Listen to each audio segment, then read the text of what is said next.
जो हुआ अच्छा हुआ, जो होगा अच्छा होगा। स्वयं को मुझ पर छोड़ दो, अपने कर्म पर ध्यान दो। कर्म ऐसा जो स्वार्थरहित पाप रहित हो।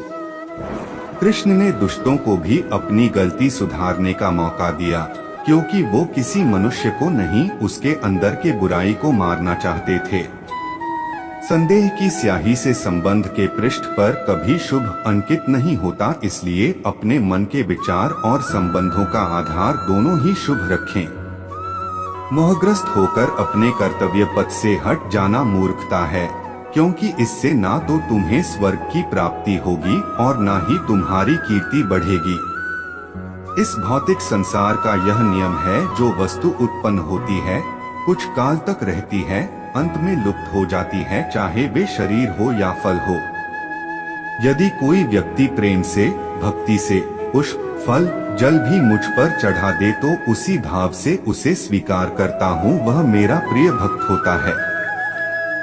उससे मत डरो, जो वास्तविक नहीं है, ना कभी था ना कभी होगा। जो वास्तविक है वो हमेशा था और उसे कभी नष्ट नहीं किया जा सकता। जीवन में आधे दुख इस कारण जन्म लेते हैं, क्योंकि हमारी आशाएं बड़ी होती हैं। इन आशाओं का त्याग करके देखो, जीवन में सुख ही सुख है। अपने परम भक्तों, जो हमेशा मेरा स्मरण या एक चित्त मन से मेरा पूजन करते हैं, मैं व्यक्तिगत रूप से उनके कल्याण का उत्तरदायित्व लेता हूँ। जन्म लेने वाले के लिए मृत्यु उतनी ही निश्चित है, जितना कि मृत होने वाले के लिए जन्म लेना। इसलिए जो अपरिहार्य है उस पर शोक मत करो। श्री कृष्ण ने कहा है, अगर तुम्हें किसी ने दुखी किया है तो बुरा मत मानना। लोग उसी पेड़ पर पत्थर मारते हैं जिस पेड़ पर ज्यादा मीठे फल होते हैं। अंत काल में जो मनुष्य मेरा स्मरण करते हुए देह त्याग करता है, वह मेरी शरण में आता है। इसलिए मनुष्य को चाहिए कि अंत काल में मेरा चिंतन करें। यह सच बात है कि भूल करके इंसान कुछ सीखता है, परंतु इसका यह मतलब नहीं कि वह जीवन भर भूल करता रहे और कहे कि हम सीख रहे हैं। कृष्ण कहते हैं, इस जगत में मनुष्य भौतिक वस्तुओं का भोग कर सकता है।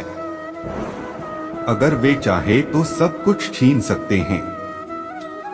मनुष्य कुछ भी नहीं कर सकता। स्वार्थ से रिश्ते बनाने की कितनी भी कोशिश करें, वो कभी नहीं बनते हैं। और प्रेम से बने रिश्तों को कितना भी तोड़ने की कोशिश करें, वो कभी नहीं टूटते। क्रोध से भ्रम पैदा होता है, भ्रम से बुद्धि व्यग्र होती है, जब बुद्धि व्यग्र होती है तब तर्क नष्ट हो जाता है। जब तर्क नष्ट होता है तब व्यक्ति का पतन हो जाता है। आत्मा न तो जन्म लेती है, न कभी मरती है, और न ही इसे कभी जलाया जा सकता है, न ही पानी से गीला किया जा सकता है। आत्मा अमर और अविनाशी है। अगर व्यक्ति शिक्षा से पहले संस्कार, व्यापार से पहले व्यवहार और भगवान से पहले माता पिता को पहचान ले तो जिंदगी में कभी कोई कठिनाई नहीं आएगी। विषयों का चिंतन करने से विषयों की आसक्ति होती है।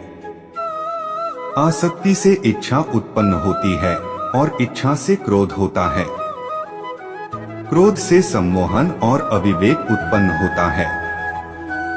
कृष्ण कहते हैं, जैसे प्राणी अपने पुराने कपड़ों उतार कर फेंक देता है, नए को धारण करता है, उसी प्रकार यह आत्मा पुराने शरीर से त्याग करके नया शरीर प्राप्त करती है। तुम उसके लिए शोक करते हो जो शोक करने के योग्य नहीं है, और फिर भी ज्ञान की बातें करते हो। बुद्धिमान व्यक्ति ना जीवित और ना ही मृत व्यक्ति के लिए शोक करते हैं।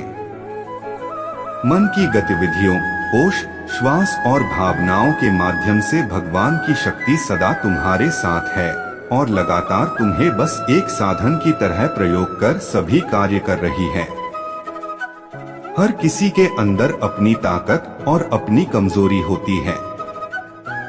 मछली जंगल में नहीं दौड़ सकती और शेर पानी में राजा नहीं बन सकता, इसलिए अहमियत सभी को देनी चाहिए। धर्म युद्ध में कोई भी व्यक्ति निष्पक्ष नहीं रह सकता है। धर्म युद्ध में जो व्यक्ति धर्म के साथ नहीं खड़ा है, इसका मतलब है वह अधर्म का साथ दे रहा है, वह अधर्म के साथ खड़ा है।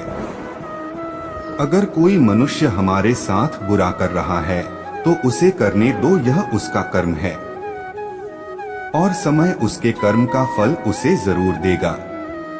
लेकिन हमें कभी भी किसी के साथ बुरा नहीं करना चाहिए, क्योंकि यही हमारा धर्म है।